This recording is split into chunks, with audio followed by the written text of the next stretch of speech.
कांदा मुळा भाजी अवघी मिठाई माझी, कामामध्ये काम काही म्हणा राम राम, सापडला हरी हृदय मंदिरी, असं ज्यांनी ठणकावून सांगितलं अशा आमच्या सावतामाळींचा हा महाराष्ट्र.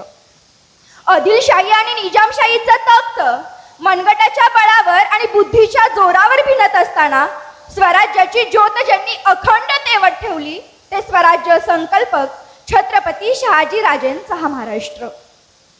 आणि ज्या महामातेनं या इतिहासाला 2 छत्रपती बहाल केले, ज्यांच्या चरणाची धूळ कुंकवाच्या करंड्यात भरून मस्त काला लावावी, त्या राष्ट्रमाता राजमाता स्वराज्य माता मासाहेब जिजाऊंचा महाराष्ट्र. आणि ज्या राजानं वयाच्या 16व्या वर्षी रायरेश्वराच्या शिवलिंगावरती स्वतःचा रक्ताचा राज्याभिषेक केला, त्या छत्रपती शिवाजी महाराजांचा हा महाराष्ट्र. आणि ज्या महापुरुषानं, ज्या राजानं हिंदवी स्वराज्याचं तख्त स्वतःच्या खांद्यावरती लिलियात पेलून ज्यांनी अखेरचा श्वासच स्वराज्य रक्षणासाठी घेतला, ज्यांचं वर्णन केलं जातं पाहुन पराक्रम शंभूंचा, दिल्लीच्या तख्ताचा कडा कंपला, पाहुन पराक्रम शंभूंचा दिल्लीच्या तख्ताचा कडा कंपला, याच छत्रपतींच्या छाव्यानं मातीसाठी रणांगणात रक्ताचा सडा शिंपला, त्या धर्मवीर छत्रपती संभाजी महाराजांचा हा महाराष्ट्र. आद्य क्रांतीची ठिणगी पेटवणाऱ्या, प्रथमतः पत्री सरकार स्थापन करणाऱ्या क्रांतीवीर उमाजी नाईकांचा हा महाराष्ट्र.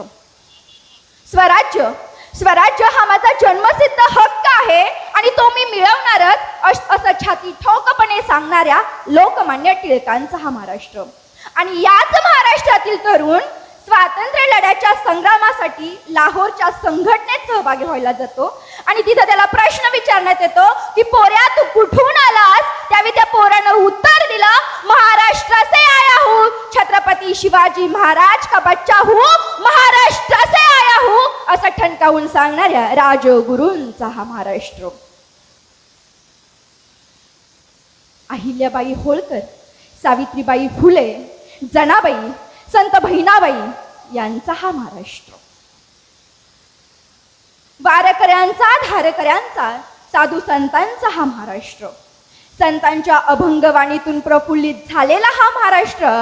आणि याच महाराष्ट्राचा मळवट मस्तकी लावून नमस्कार, जय जिजाऊ, जय शिवराय, जय शंभूराजे.